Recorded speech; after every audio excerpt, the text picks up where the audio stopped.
Você está cansado? Muitas pessoas aqui com certeza estão cansadas. Acabamos de acordar, mas a vida, ela é cansativa. Você não será o único cansado aqui. O mundo é pesado. E até aqueles que não conhecem a Cristo olham para a realidade e veem como ela é cansativa. A razão é o pecado. Não é a criação. Porque quando Deus terminou em Gênesis 1, tudo o que Ele fez, Ele olhou para tudo, o próprio Deus Santo, o Deus puro, o Deus que não pode contemplar o mal, olhou para a criação e disse, está tudo muito bom. De forma que a criação ela é boa. O que nós podemos desfrutar da criação é algo bom. Mas o pecado corrompeu tudo. E é isso que torna a vida cansativa. Os homens são maus, eles não são pouco maus. Os homens são muito maus. O Senhor Jesus olhou para a geração e em certo momento disse, vocês são maus. Teve um outro momento em que ele, diante da incredulidade de sua geração, ele exclamou, até quando vos sofrerei? Até quando estarei convosco? O Filho de Deus, o Criador de todas as coisas, olhou para os homens de sua geração e disse, estou cansado. Estou cansado de ter que suportar toda a maldade de vocês, toda a dureza de coração de vocês. Veja que ele mesmo expressou isso. Portanto, se você em algum momento se sentiu e se sente cansado, não é algo estranho. Que sirva de conforto, não é o único. Eu também estou cansado. Estamos cansados deste mundo, está marcado pelo pecado e os homens, em toda a sua maldade, continuarem persistindo. Só que eu não vim falar do pecado dos homens, da maldade deles, de como eles se destroem, como eles nos perseguem, de como eles tentam consumir tudo a seu favor e assim por diante. Estou aqui para dar esperança por meio da palavra do Senhor. Mas falar do mundo corrompido é importante para você ver o contraste. O contraste, o pecado e o mundo marcado por ele, as implicações disso com essa graça divina, com esse amor divino. Porque eu sei que você veio aqui também para encontrar alento. Você veio aqui para ser exortado porque você sabe que é pecador. Você veio aqui para encontrar conforto porque você está cansado do mundo. Você veio aqui para encontrar força porque você precisa continuar lutando e não tem outro jeito. Até que Deus diga, encerrou. E só Ele pode definir o tempo de combate de alguém. E é nesse momento que o profeta Isaías, no capítulo 55, porque estamos fazendo a exposição do texto da leitura alternada, ele mais uma vez oferece para nós este Deus tão maravilhoso, este Deus tão bondoso, este Deus tão gracioso. Vamos fazer a leitura outra vez de Isaías 55. Porque o texto é pequenininho, já fizemos a leitura alternada, mas vamos fazer, acompanhe os irmãos a leitura, Isaías 55. Ah, todos vós, os que tendes sede, vinde às águas, e vós, os que não tendes dinheiro, vinde, comprai e comei. Sim, vinde e comprai, sem dinheiro, sem preço, vinho e leite. Por que gastais o dinheiro naquilo que não é pão, e o vosso suor naquilo que não satisfaz? Ouve-me atentamente, comei o que é bom, e vos deleitareis com finos manjares. Inclinai os ouvidos e vinde a mim. Ouvi, e a vossa alma viverá, porque convosco farei uma aliança perpétua, que consiste nas fiéis misericórdias prometidas a Davi. Eis que eu dei por testemunho aos povos, como príncipe e governador dos povos. Eis que chamarás a uma nação que não conheces, e uma nação que nunca te conheceu correrá para junto de ti, por amor do Senhor teu Deus e do Santo de Israel, porque este te glorificou. Buscai o Senhor enquanto se pode achar, invocai-o enquanto está perto. Deixe o perverso o seu caminho, o iníquo os seus pensamentos. Converta-se ao Senhor, que se compadecerá dele, e volte-se para o nosso Deus, porque é rico em perdoar. Porque os meus pensamentos não são os vossos pensamentos, nem os vossos caminhos os meus caminhos, diz o Senhor. Porque assim como os céus são mais altos do que a terra, assim são os meus caminhos mais altos do que os vossos caminhos, os meus pensamentos mais altos do que os vossos pensamentos. Porque assim como descem a chuva e a neve dos céus, e para lá não tornam, sem que primeiro reguem a terra, e a fecundem, e a façam brotar, para dar semente ao semeador e pão ao que come, assim será a palavra que sair da minha boca. Não voltará para mim vazia, mas fará o que me apraz e prosperará naquilo para que a designei. Saireis com alegria e em paz sereis guiados. Os montes e os outeiros romperão em cântico diante de vós, e todas as árvores do campo baterão palmas. Em lugar do espinheiro crescerá o cipreste, e em lugar da sarça crescerá a murta, e será isto glória para o Senhor e memorial eterno, que jamais será extinto. Senhor Deus amado, a tua palavra, que é o poder do Senhor para a salvação, alegra o nosso coração, porque ela nos fala de vida e vida eterna, manifestando o teu amor, tua bondade, tua justiça e santidade. E para nós é isso grande alento ao coração, nessa caminhada tão cansativa no meio dos homens maus, deste mundo contaminado pelo pecado. Ó Deus, fala ao coração do teu povo, para que, entendendo a tua palavra, seja exortado, confortado, fortalecido, e assim possa, Senhor Deus, continuar a jornada, perseverando até o fim. Porque o Senhor nos diz, aquele que perseverar até o fim, esse será salvo. Receba a nossa oração e fala conosco, em nome de Jesus. Amém, Senhor. Amém.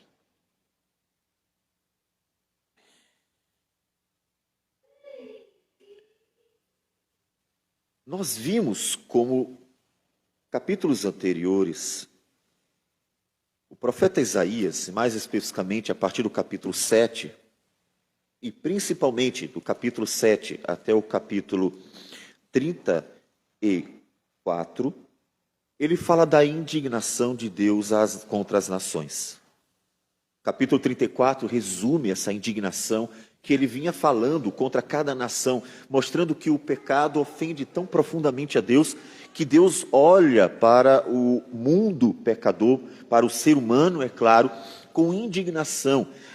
E é preciso que essa indignação seja aplacada e a justiça de Deus seja satisfeita. E o profeta Isaías, profeta messiânico, porque ele fala largamente da redenção, anuncia os dias em que isso aconteceria. A ira de Deus seria aplacada por o homem Deus, o filho dele, e a justiça, portanto, seria satisfeita, cumprida, para que fôssemos libertos, totalmente, libertos da ira vindoura, libertos do pecado. E então ele vem falando desta promessa e dos dias que se sucederiam ao cumprimento dela, porque seriam dias de glória. Essa é a primeira esperança que nós podemos já mencionar, antes mesmo de entrar no texto. É que a redenção, ela implica em futuros dias de glória. Como é bom poder viver pela esperança. Uma das razões para a sociedade estar tão doente em todos os sentidos é que ela não tem mais esperança, porque a era moderna, até os nossos dias, fomentou cada vez mais o materialismo, e tudo que restou para a sociedade foi o aqui e agora. Não há esperança, e uma vez que a vida é cansativa, é muito cansativa, o homem que vê que tudo que lhe resta é ter, então não encontra esperança em mais nada. E então a sociedade, consequentemente, vai adoecendo, porque não lhe restou nada além da vida miserável que vive. A sociedade precisa ouvir Isaías, precisa ouvir Deus falar de esperança, de dias futuros, de glória, de restauração, de transformação, de que isso não é tudo que temos, de que este momento passará, e a glória eterna virá, e será de grande alegria para todos os que esperaram, confiaram no Senhor. Esse texto mostra a grande bondade de Deus. Há uma diferença muito grande, pecado dos homens, a bondade de Deus. Isaías começa nos convidando. Todos vós, os que tendes sede, vinde às águas. Vocês que estão cansados. Porque se você chegar no mundo pensando em fazer uma pesquisa e perguntar, como é que está a sua vida? Está gostando? Estou gostando. As noitadas, as curtidas, isso e aquilo. O político ladrão, a sua corrupção, sua maldade. Os homens que fazem mal aos outros gratuitamente, eles gostam do que fazem. Eles não têm sede, porque eles se sentem saciados com todo o mal que eles vivenciam. Para eles basta, quer a riqueza, quer a maldade, a corrupção, tudo o que eles fazem, para eles basta. Portanto, o Senhor chama, mas veja que Ele não chama todo mundo, Ele está chamando um grupo específico. Pare para pensar nisso. Ainda que Deus manifeste a sua bondade para a criação inteira, porque o sol, a chuva estão aí para todos, para justos e injustos. Jesus disse isso. Mas o chamado de Deus não é para todos. Mas pastor, que absurdo! Ouça o que Isaías está dizendo. Os que têm de sede, vinde às águas. Ainda que ele diga em alto e bom som, para que a terra inteira escute a voz graciosa de Deus, ele está chamando um grupo específico. Ele está chamando os sedentos, aqueles que estão cansados, aqueles que não querem mais este mundo, aqueles que precisam de alento, aqueles que não se conformam com a realidade corrompida pelo mal, aqueles que querem esperança. Ele está chamando estes. E aí talvez você diga, pastor, isso é fazer do evangelho um evangelho dos pobres. Não, não é isso. Porque se você for à rua e passar por um mendigo, vai ver que muitos deles, e isso é triste, para mim é uma realidade horrenda, você oferecerá a ele algo bom, ele não vai querer. Eu lembro-me muito bem de estar no semáforo e o carro da frente ser abordado por um mendigo, estava pedindo alguma coisa, trocado qualquer. E a pessoa, ela abaixou o vidro, conversou e ofereceu, provavelmente, aquela moedinha do almoço popular, do restaurante popular, que se pode comprar por aí para viabilizar, inclusive, esses auxílios às pessoas de rua. Ela ofereceu um almoço inteiro. Ela ofereceu uma refeição inteira, que pode sustentar um homem por um dia inteiro. Um almoço bem comido sustenta um homem um dia inteiro. Ela ofereceu, aquele mendigo ficou com raiva. Fiquei observando, sem conseguir ouvir a conversa, mas observando os gestos, o que estava se sucedendo, e ele ficou bravo. O que é que eu vou fazer com isso? Ele queria dinheiro, ele não queria um prato de almoço, ele queria só o dinheiro para fazer sei lá o quê, qualquer porcaria. Em outras palavras, ele não tem sede, mas ele está na rua, ele está na miséria, e ainda assim prefere viver na miséria. Quando fui uma vez ao postão, e esperando o atendimento de Clênia, já faz um bom tempo, lógico, primeiro ano, se não me falha a memória, que chegamos aqui. Fiquei à frente, aguardando, e um rapaz aparece também pedindo. Aproveitei para puxar assunto e comecei a conversar. Era muito jovem, boa aparência, não me falha a memória, 23 anos. Conversei. Como você chegou a esse estado? Dormindo na rua, pedindo comida. Você é tão jovem, poderia estar trabalhando, tem vigor, poderia estar estudando, poderia ter um futuro brilhante. Tentar entender a realidade dele.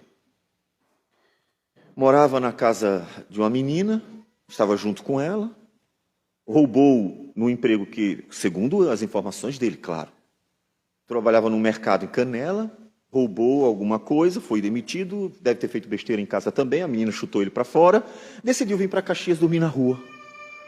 Cara, você vai continuar assim? Você vai se conformar com essa miséria? Nem todo aquele que está na miséria tem sede. Nem todo aquele que está na miséria tem fome.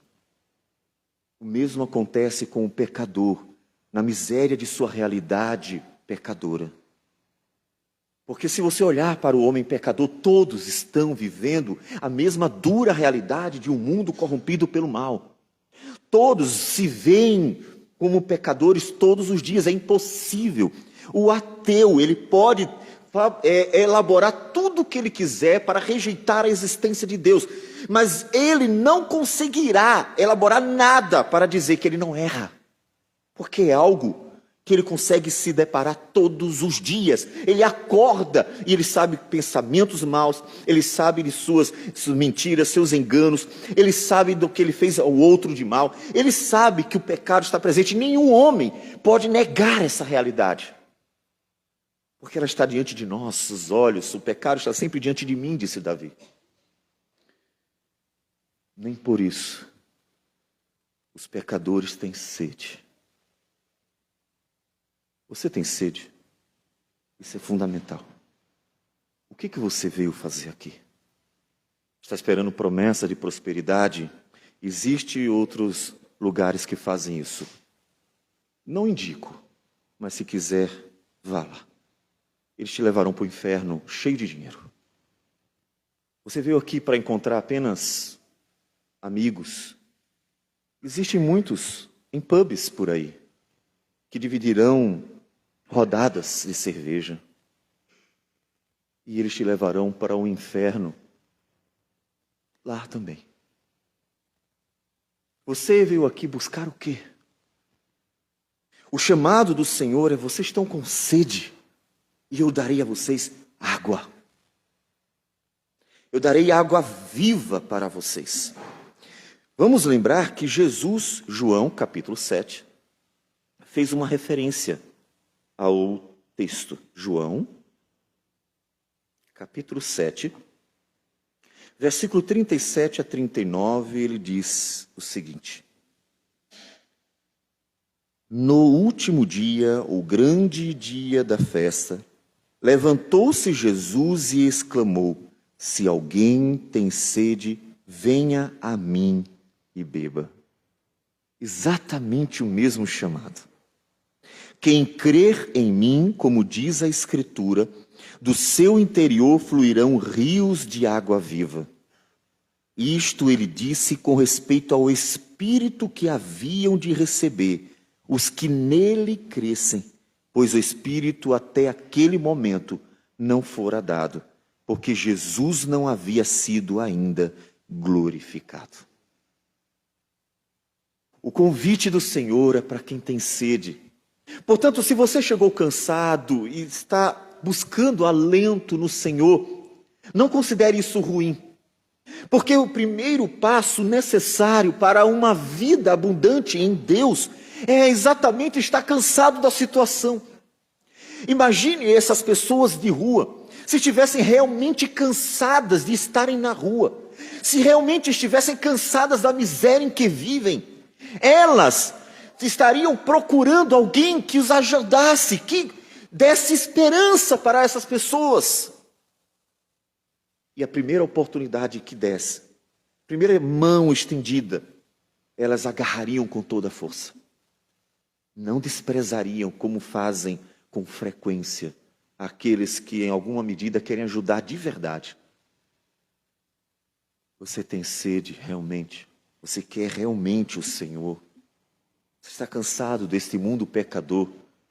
Você fica sonhando com um mundo diferente, com um mundo sem o mal, sem a maldade, com um mundo em que realmente a verdade, o amor e a justiça prevaleçam e estejam presentes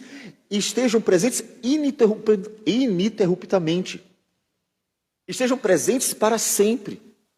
Estejam presentes todo o tempo, em todos os lugares, em todos os momentos, todas as horas. Estejam presentes a vida inteira. Você quer isso? São esses que são chamados.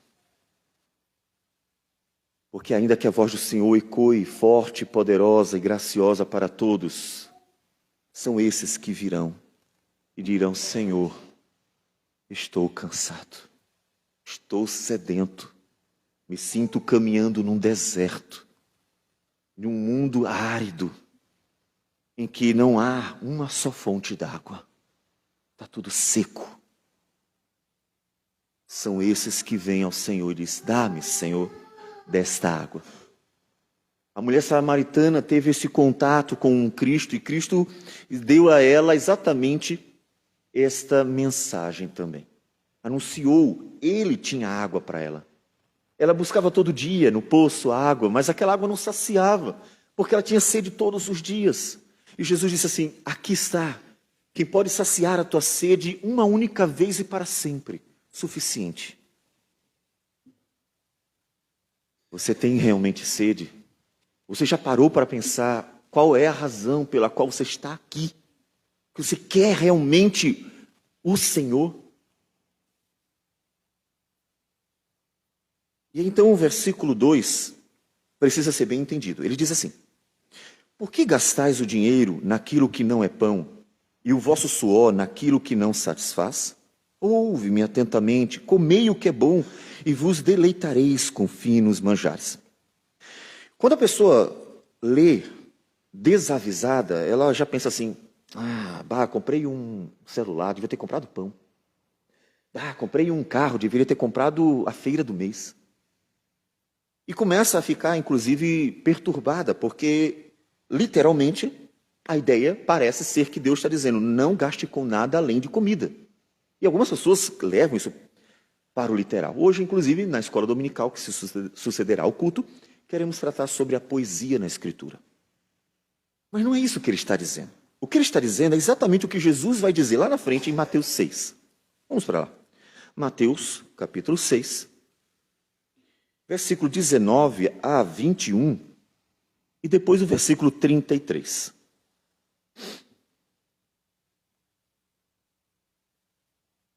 Não acumuleis para vós outros tesouros sobre a terra, onde a traça e a ferrugem corroem, e onde ladrões escavam e roubam.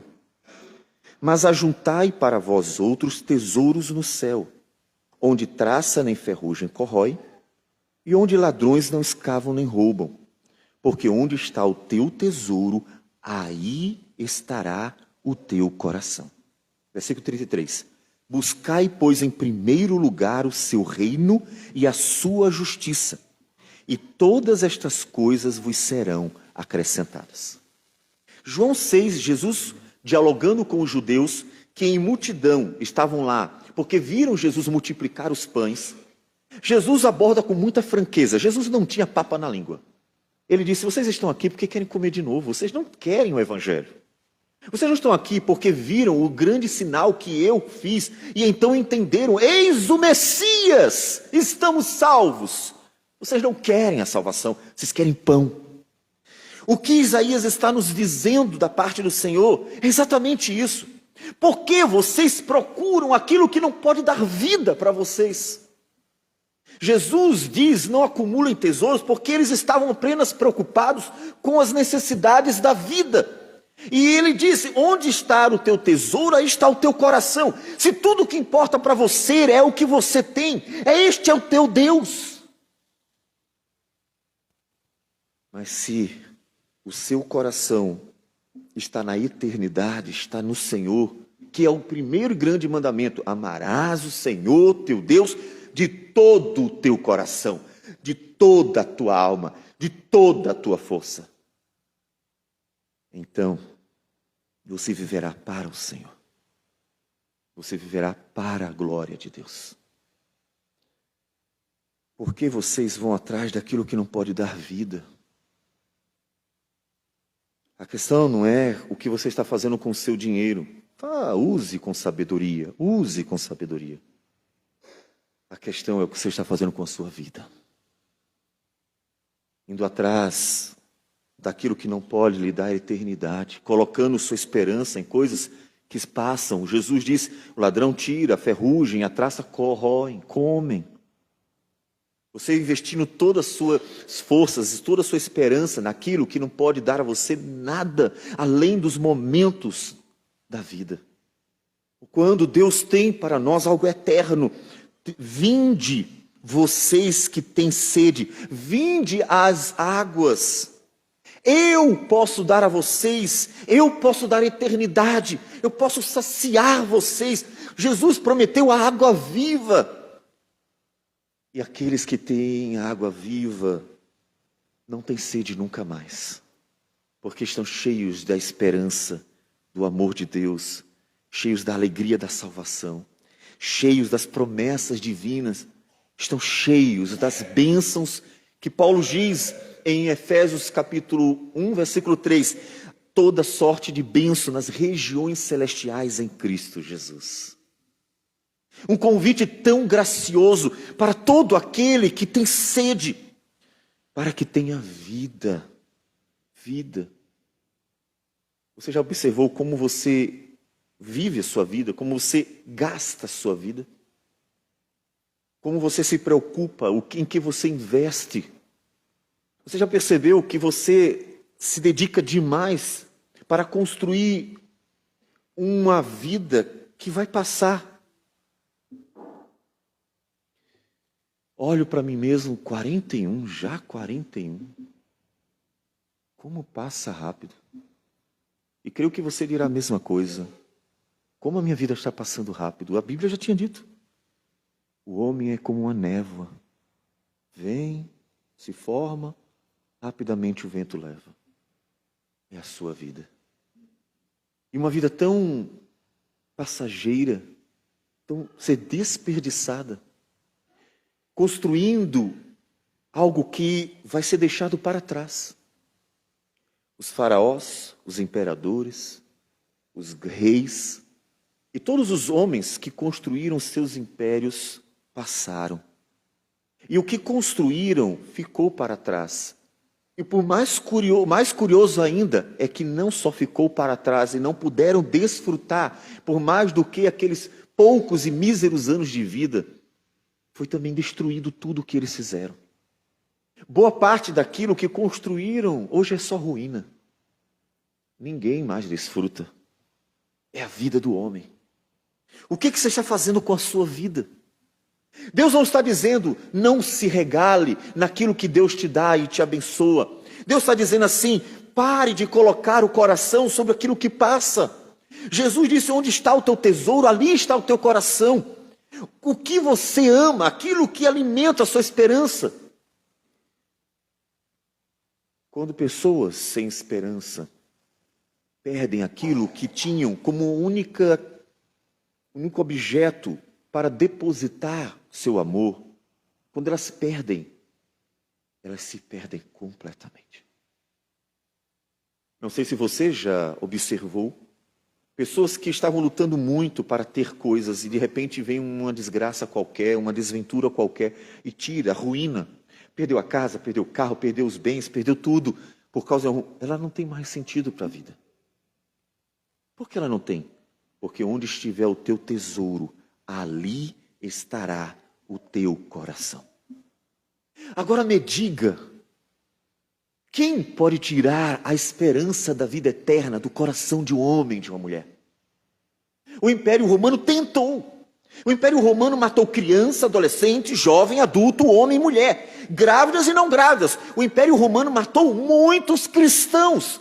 Fez de tudo como instrumento de Satanás para tirar da igreja a esperança que ela tinha por causa de sua fé em Jesus. E não conseguiu. Passou-se séculos e sucumbiu sem ter alcançado o seu propósito, destruiu o cristianismo. Porque não se pode tirar do coração de um homem a viva esperança que fora posta por Cristo Jesus. Jesus disse: não temam aqueles que podem tirar o corpo, podem matar, podem destruir o corpo. Temam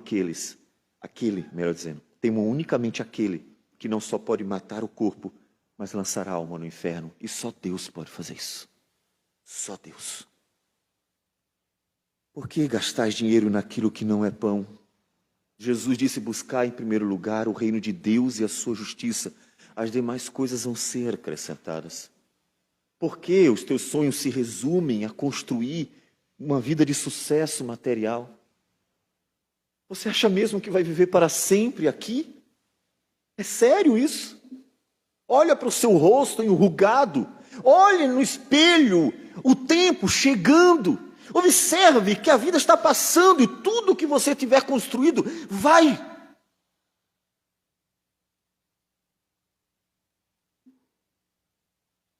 Versículo 3. Inclinai os ouvidos e vinde a mim. Ouvi, e a vossa alma viverá. Deus tem a vida que precisamos ter. Deus tem a esperança que precisamos para o coração. Deus tem o conforto eterno que sonhamos. Deus tem a água viva para o sedento. Então vá a Ele. Você nunca saciará o seu coração longe do Criador. Você nunca terá uma esperança viva fora da presença do Salvador. Nunca. Mas Ele graciosamente estende sua destra para acolher os que têm sede, para receber aqueles que querem uma esperança. Uma esperança. E versículo 3 continua: porque convosco farei uma aliança perpétua, que consiste nas fiéis misericórdias prometidas a Davi. A palavra aliança, ela é muito importante. O nosso mundo, e já falamos isso algumas vezes, não entende muito bem a aliança, porque corrompeu também esse termo. No nosso mundo, a aliança é algo líquido. Porque em nosso mundo a aliança ela é passível de ser destruída. E infelizmente, até dentro da cristandade, isso está acontecendo também. A ideia de que uma aliança pode ser desfeita sem problema algum faz com que a gente tenha um grande problema com as promessas de Deus relacionadas à sua aliança. Se a aliança pode ser desfeita em alguma medida, que garantia eu tenho que Deus vai cumprir sua palavra? Bom, você me dirá, porque Ele é fiel e verdadeiro. Mas uma vez que eu vivo a transgredir a sua palavra, sou indigno de receber os benefícios dessa aliança. Então, que garantia eu tenho? A grande questão é que o termo aliança significa exatamente essa entrega, esse compromisso entre partes e que não pode ser desfeita. Não pode ser desfeita a aliança. Não tem como quebrá-la. Isso encontra na sociedade o seu grau maior, sua maior representante, o casamento. O casamento, que é uma aliança entre um homem e uma mulher, não pode ser quebrado. É impossível. Ah, mas fazem?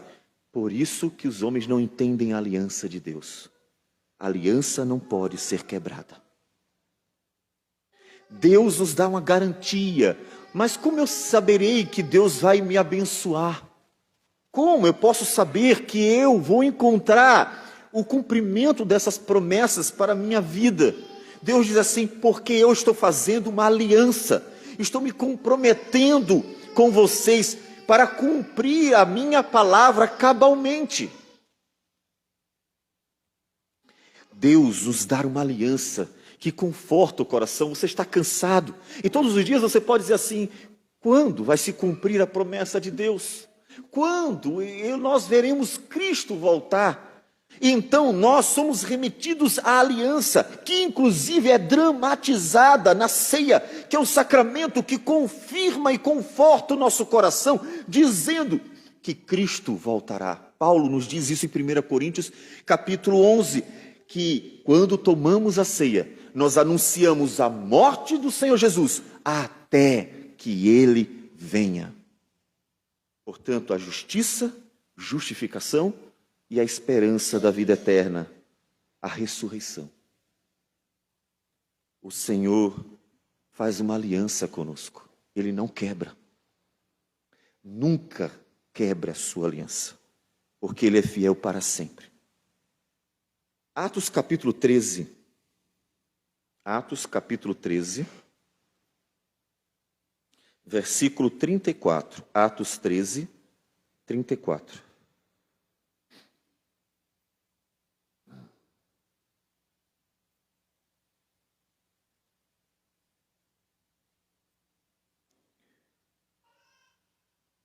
Paulo está pregando a palavra do Senhor. E no meio dessa pregação, ele diz assim: e que Deus o ressuscitou, portanto falando de Cristo, dentre os mortos, para que jamais voltasse à corrupção. Desta maneira o disse: e cumprirei a vosso favor as santas e fiéis promessas feitas a Davi. Ele está citando exatamente Isaías 55, versículo 3. Qual é então a promessa que Deus fez a Davi e que se cumpriria em dias futuros? Salmo 16, versículo 10. Nos diz: pois não deixará a minha alma na morte, nem permitirá que o teu santo veja a corrupção. Podemos dizer que as promessas feitas por boca de Davi nos Salmos são muito mais amplas, de fato. Mas o coração delas é a promessa de que o filho de Davi morreria, mas ressuscitaria. E que por meio deste filho teríamos a salvação, a vida. Promessa que Deus fez em 2 Samuel, capítulo 7, quando Deus promete o filho que construiria o templo. Versículos de 12 a 14. Deus dizendo para Davi: quando teus dias se cumprirem e descansares com teus pais, então farei levantar depois de ti o teu descendente, que procederá de ti, e estabelecerei o seu reino. Este edificará uma casa ao meu nome, e eu estabelecerei para sempre o trono do seu reino. Eu lhe serei por pai, e ele me será por filho. Se vier a transgredir, castigá-lo-ei com vara de homens e com açoite dos filhos dos homens. Uma alusão à morte, sofrimento e morte de Cristo. Observe que as promessas que Deus dá a Davi são promessas de redenção, que apontam para morte e ressurreição do filho dele e consequente vitória, a vitória do filho de Davi, que reinaria para sempre. Que reinaria para sempre. Ano de eleição. Infelizmente, o Brasil nunca tem opções ideais. Tem opções melhores. E espero que vocês votem nas melhores opções. Caso contrário, vamos colher frutos amargos. Mas aqueles que têm sede não querem apenas uma melhoria, uma redução no combustível, no imposto. Quem tem sede quer uma vida de verdade. Quer uma vida em que possam viver bem, felizes, em que alguém lidere, vá à frente e conduza na verdade, na justiça e no amor. Então Deus promete que o filho de Davi seria este rei, que ele conduziria este povo, e que então desfrutaríamos eternamente de uma vida realmente que vale a pena. Comprai e comei, sim, vinde e comprai sem dinheiro e sem preço, vinho e leite. As bênçãos graciosas de Deus. O interessante é que você trabalha duro para ter um pouco de objetos. E Deus te dá de graça a eternidade que você não construiu. Você trabalha duro, sua bastante para ter um pouco a mais e desfrutar de uma vida um pouco melhor. Mas Deus te promete de graça uma eternidade que você não lutou para ter. Venham os que têm sede. Não troque o resultado, não troque a eternidade, a graça divina, pelo resultado do seu suor, pelo resultado do seu esforço. Porque a graça divina superabunda a tudo que podemos alcançar aqui. Não troque as bênçãos que vamos desfrutar de um reino de justiça, de paz, de amor, numa realidade em que o pecado já não está presente, porque Deus tirará. Não troque todas essas bênçãos que Deus está prometendo de graça para aqueles que têm sede.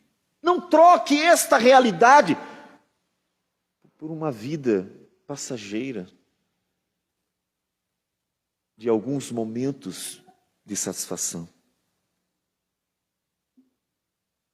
E para isso o Senhor chama, versículo 6, buscai o Senhor enquanto se pode achar, invocai-o enquanto está perto. Paulo, em Romanos capítulo 10, ele diz, o Senhor está perto, a palavra está perto, ainda está perto. Porque haverá um tempo em que você irá ou Jesus voltará e não haverá mais este acesso. Aqueles que têm sede devem buscá-lo enquanto há tempo. Deixe o perverso o seu caminho, o iníquo os seus pensamentos.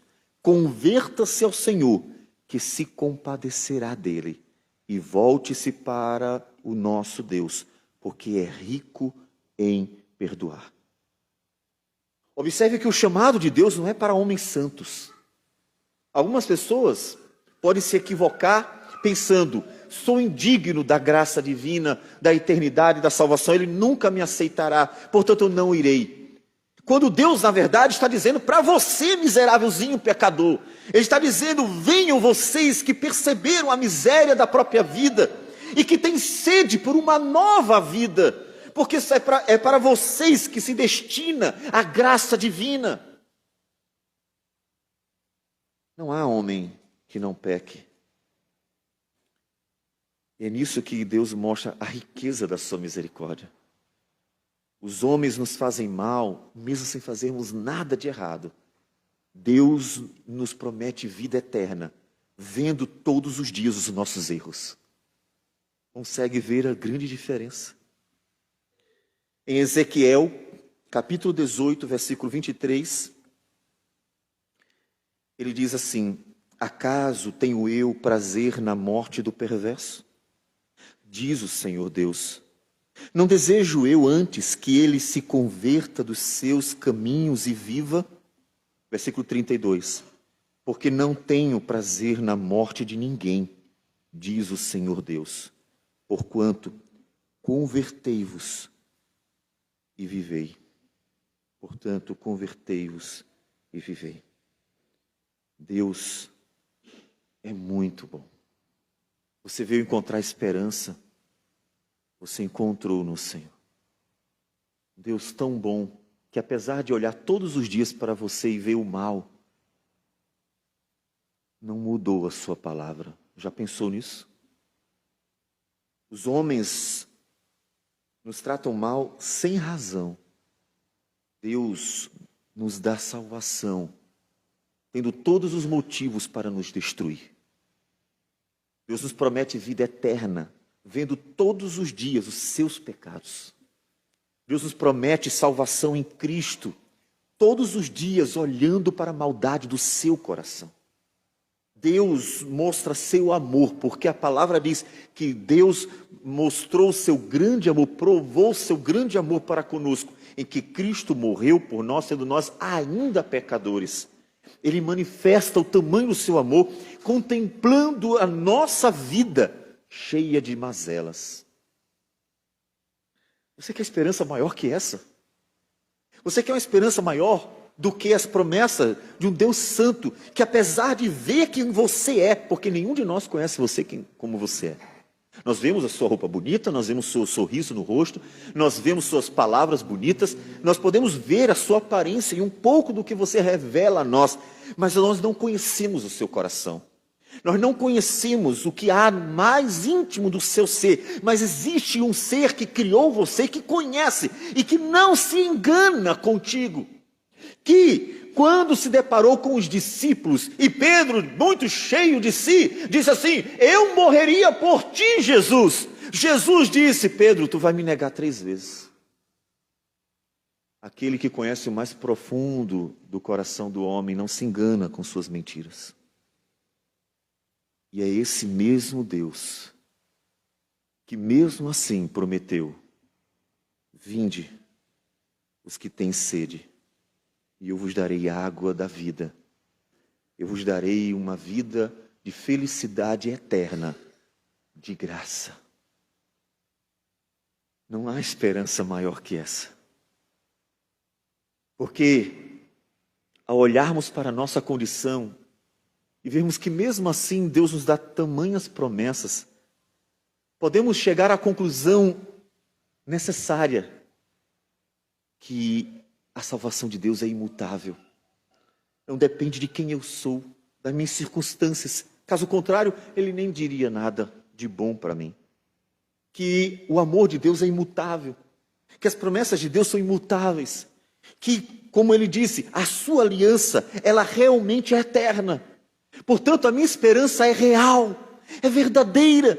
A esperança que Ele nos dá é uma aliança em que eu posso, de fato, descansar.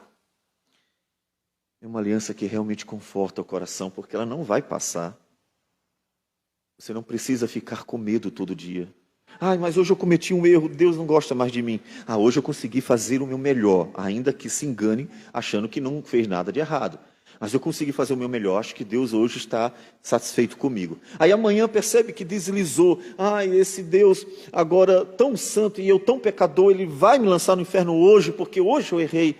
E vive uma paranoia horrenda, vive uma tristeza e confusão, vive sempre sem saber o que será do amanhã. Não há uma certeza, essa constante angústia da dúvida, do medo, porque acha que Deus nos trata de acordo com as nossas circunstâncias. Isso cria uma doença no homem. E Deus não está nos prometendo uma vida de angústias. Ele está nos dando a esperança de uma vida segura e feliz, baseada nas promessas dele. Venham, e eu darei para vocês vida eterna. Venham, vocês estão cansados? Venham. Eu darei para vocês uma esperança que ninguém, nada pode tirar. Porque não depende de quem vocês são. Depende tão somente de minha vontade, diz o Senhor. O querer dele. Então, vai para Ele, sossega teu coração. O cristão, ele precisa desenvolver a tranquilidade. Repetindo mais uma vez um texto que citamos com frequência, Filipenses capítulo 4.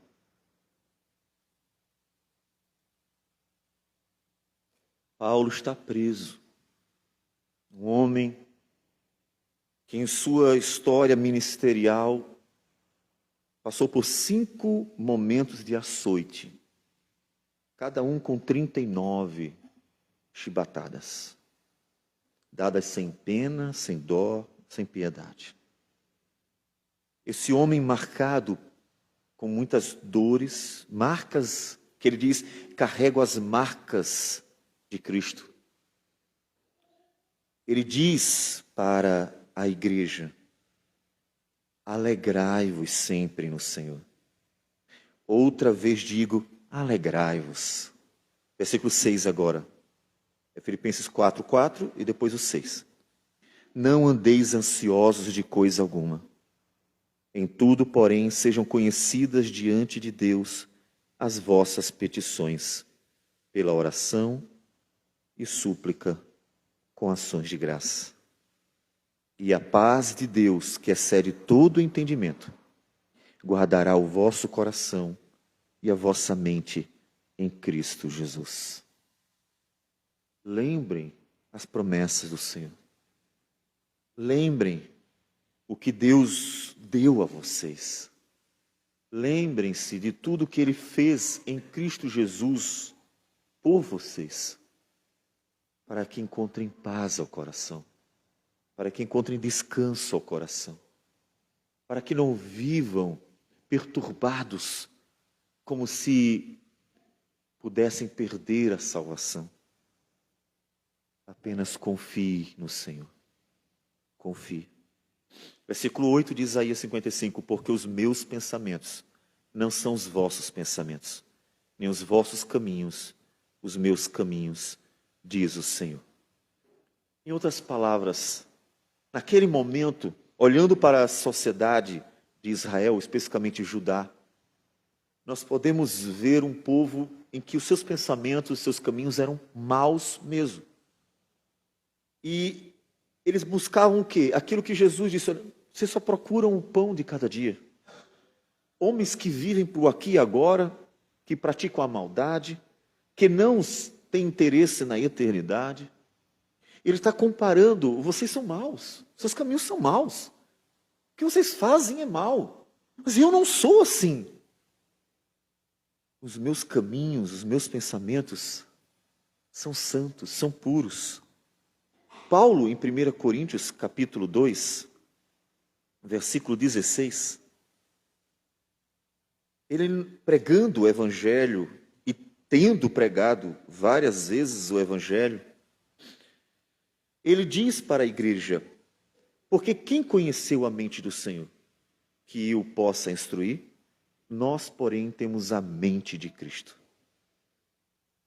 Ele está anunciando o Evangelho que ele chama de a mente de Cristo.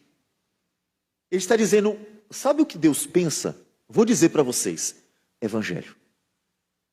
Os vossos pensamentos são maus, vossas cobiças são torpes, vossos desejos são levianos. Mas os caminhos do Senhor são santos, são justos, são bons, verdadeiros.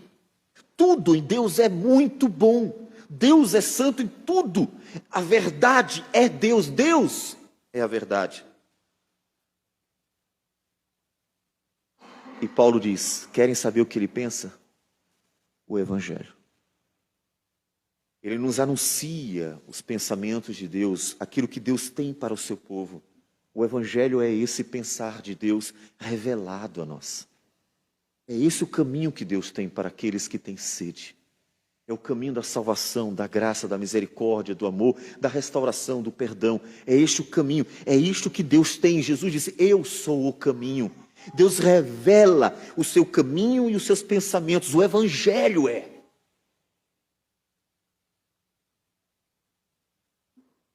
Então, o que Deus tem para nós é algo confortador demais.